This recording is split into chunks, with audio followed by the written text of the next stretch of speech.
막연하고 막막하다고 느끼는 이유 중에 하나는 해보지 않고 생각만 해서라는 이유가 저는 제일 큰 것 같아요. 회사에서 바라는 충직한 직원이 되는 건 시간을 돈과 교환을 하는 거랑 마찬가지예요. 정년퇴직할 땐 회사는 시간을 돈과 다시 교환을 해주진 않아요. 거울에 비추어진 나를 한번 보세요. 내가 아프다고 말하지 않으면 다른 사람들은 내가 아픈 것을 모릅니다.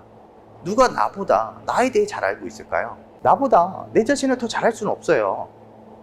내 관심사는 내가 알고 있는 어떠한 지식보다 더 많은 정보를 알고 있을 것이고, 그 관심사로 내 일로 만드는 것을 시작한다는 것은 아무것도 모르는 생소한 창업 아이템보다 더 좋다고 생각을 합니다.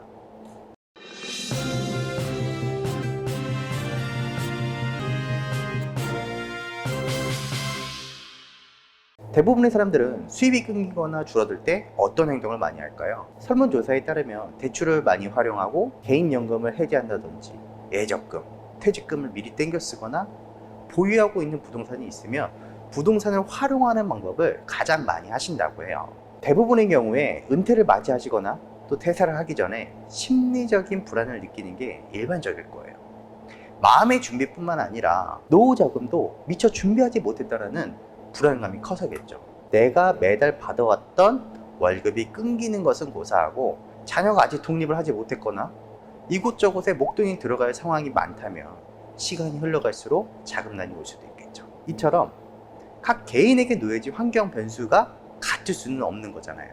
지금 당장 연금을 받을 수 있는 사람일 수도 있고 5년 후에 10년 후에 연금을 수령받을 수 있는 상황일 수도 있어요. 또 누군가는 지금 다니고 있는 회사가 안정적이고 꼬박꼬박 매달 적지 않은 돈도 줘. 하지만 내가 하고 있는 일이 내 적성에 맞지 않아. 평생 이 일을 하다가 미쳐버릴 것 같아. 욱 하는 마음에 사직서를 내서 충동적인 결정에 수입이 단절될 수도 있어요. 혹은 해고를 당할 수도 있겠죠. 그 어떤 회사도 당신을 지켜주는 완벽한 울타리가 될 수는 없다는 걸 여러분들은 이미 알고 계셨잖아요. 회사가 당신을 지켜주는 것이 아니라 내가 나를 지켜야 하는 것은 당연한 겁니다. 모든 게 당연한 것처럼 현금 흐름이 유지되고 있을 때와 현금 흐름이 끊겼을 때의 상황은 언젠가는 누구에게 한 번쯤은 찾아올 거예요. 은퇴를 준비하고는 전일 수도 있겠고 은퇴를 준비를 끝낸 후일 수도 있겠죠. 이런 상황이 오면 가장 먼저 해야 될 일은 끊겼던 수입을 다시 만들기 시작하면 됩니다. 제일 좋은 건 수입이 끊기기 전이나 은퇴 전에 미리 수입이 발생될 수 있는 파이프라인을 만들어주는 것만큼 좋은 건 없어요. 뭐 은퇴 전이라면 예적금부터 펀드, 저축성 보험, 연금, 신탁, 부동산 다양하게 자산 관리를 체계적으로 준비해 줄 수 있어요. 그런데 오늘은 이런 식상한 이야기는 하지 않겠습니다. 먼저 이렇게 생각해 볼까요? 나한테 좋은 아이템이 있어요. 이 아이템은 기술보증기금에서도 서류상으로 1억이라는 평가를 해줬어요. 또 새로운 조리 방법으로 맛있게 음식을 숙성시키는 특허가 있어. 이 특허의 가치는 1000만 원 될 거야. 이거를 현금으로 생각하시는 분들이 있어요. 하지만 이거는 현금이 아닌 자산입니다. 언젠가는 돈이 될 거야. 자산의 가치를 시장에 내다 팔지 않으면 현금화해서 자산을 늘릴 수가 없겠죠. 제가 이전에 종잣돈을 모았던 방법에 대해서 동영상을 올려드렸어요.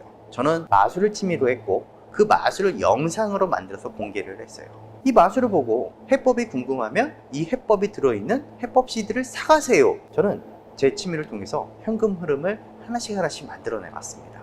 회사를 다니면서 일을 해야 돈을 벌 수 있는 건 아니에요.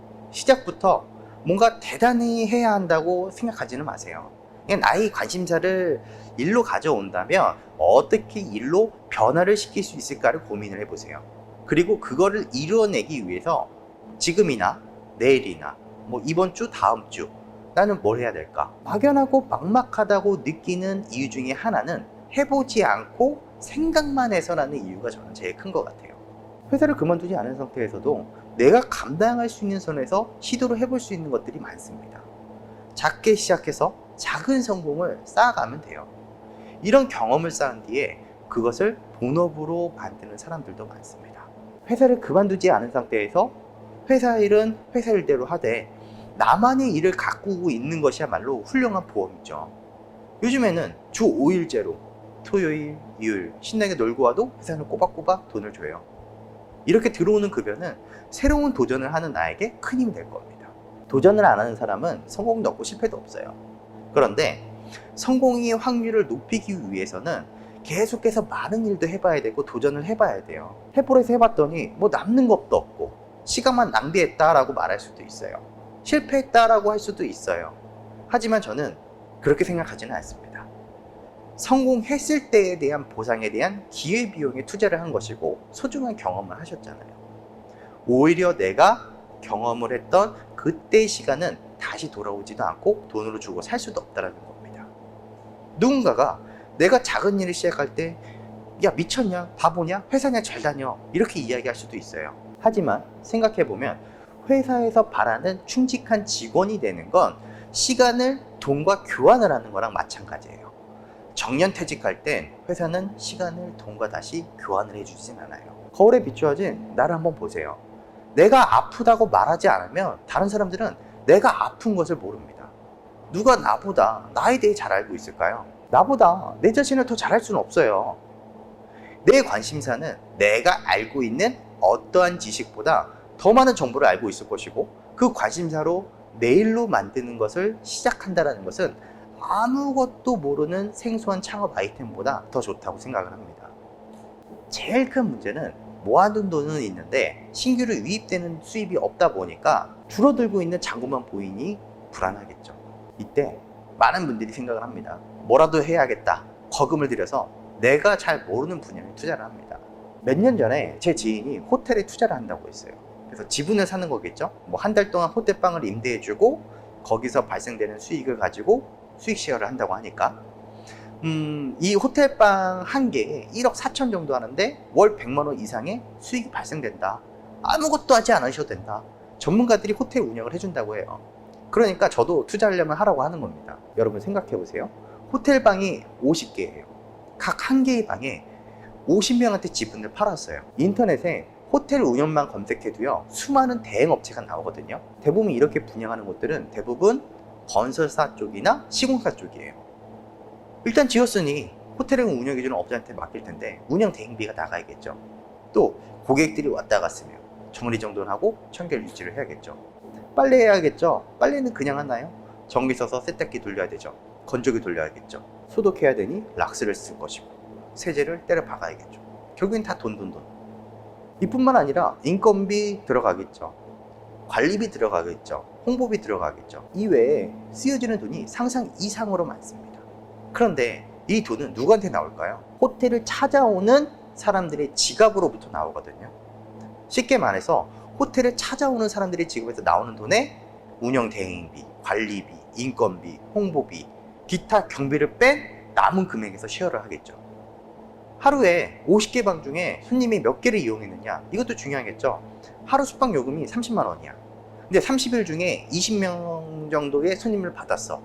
그러면 600만 원이네? 이것 떼고 저것 떼고 하니까 월 200만 원 들어오겠구나. 월 200만 원이면 괜찮네? 가 아니에요. 그렇게 생각하면 오산입니다. 50명한테 팔았잖아요. 200만 원 나누기 50명을 하면 4만 원입니다. 네 방을 썼는지 내 방을 썼는지 어떻게 합니까? 다른 방에 넣어줄 수도 있고 50개의 방을 하루씩 돌려가면서 넣었을지 알 수가 없단 말이죠.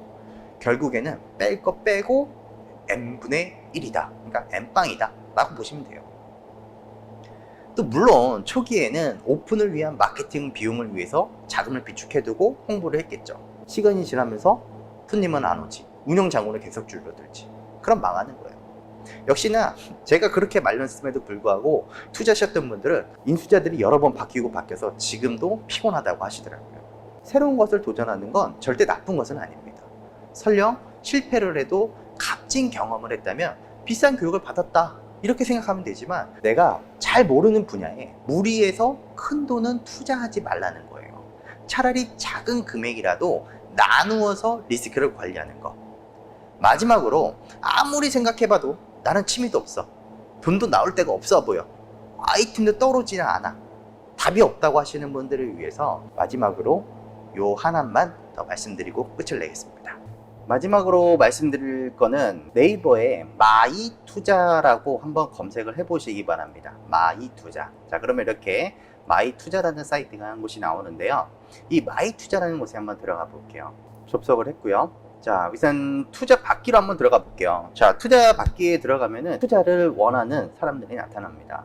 하루에도 정말 많은 투자를 요청하는 글들이 올라와요. 구합니다. 뭐 이런 내용들을 한번 들어가 보겠습니다. 자, 그러면 이 사업에 대한 아이템을 이분들이 이야기를 하고 어떠한 방법으로 돈을 사용할 것이고 투자 요청한 금액은 얼마며 투자금은 이런 방법으로 나는 어떻게 상환할 겁니다 라는 것을 제안을 합니다. 근데 거기서 내가 마음에 들고 이 아이템 괜찮다, 이분이랑 함께 해볼 만하다 라고 하면은 이분이랑 이제 계약을 하는 거죠. 그러니까 이 사이트는 그러니까 투자를 유치를 하거나 받을 수 있는 이 플랫폼입니다. 연결해주는 플랫폼이에요. 이 사이트를 잘 활용하는 핵심은 어떤 아이템을 골라서 안정적으로 내가 돈을 회수를 받을 수 있느냐가 제일 중요한 거예요. 이를테면 담보를 잡는다라든지 뭐 부동산을 담보를 잡을 수도 있겠고 그 외에 기타 등등, 그러니까 호불호가 나눠질 수도 있을 것 같아요.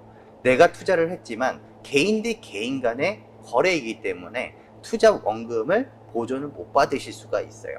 그래서 개인 대 개인으로 거래할 때 여러분들이 담보를 잡을 수 있는 물건은 있는지, 투자를 함으로써 내 투자 자산을 지킬 수 있는 안정장치를 어떤 거를 요구를 할지 정도는 여러분들이 충분히 이야기를 하실 수가 있으셔야 됩니다. 그리고 나는 어떻게 보상을 받을 것인지. 너무 다양한 업종이 있어요. 뭐 무역, 교육, 출판, 뭐 패션, IT, 전문 서비스 뭐 너무 많기 때문에 뭐 이 기업을 투자할 때는 어떤 걸 봐야 됩니다. 이 기업을 투자할 때는 뭘 봐야 됩니다. 이건 중요합니다. 이렇게 설명해 줄 수 있는 게 없어요. 여러분들이 직접 괜찮은 아이템이다, 이 아이템이라면 내 자산을 지킬 수 있겠다라고 하는 것들을 가려낼 수 있는 식견이 있으면 좀 더 이 사이트를 활용하는 데 도움이 되시겠죠. 제가 이 사이트를 알려드리는 게 사실 마지막에 할까 말까 좀 고민을 많이 했습니다. 제가 이 제목에 수입이 끊기면 어떻게 다시 만들면 좋을까라는 제목을 쓰고 여러분들에게 또 명쾌한 해답을 드리지 못하면 또 여러분들이 많이 실망하실 것 같아서 이 사이트는 소개를 해드리긴 했습니다만, 저도 이 마이투자라는 사이트에서 좋은 파트너들도 만나고 좋은 인연도 가져왔지만 또 그렇지 않은 경우도 많이 있었어요. 물론 구독자분들이 판단하시겠지만 이 사이트를 잘 활용을 하시되 너무 무리한 투자는 제발 자제하시면서 관심 있게 보시되 무리하지 마시라는 당부의 말씀을 드리면서 오늘은 여기서 인사를 드리겠습니다. 오늘 내용이 유익하셨다면 좋아요와 구독하기를 해주시면 저에게 정말 큰 힘이 됩니다. 감사합니다.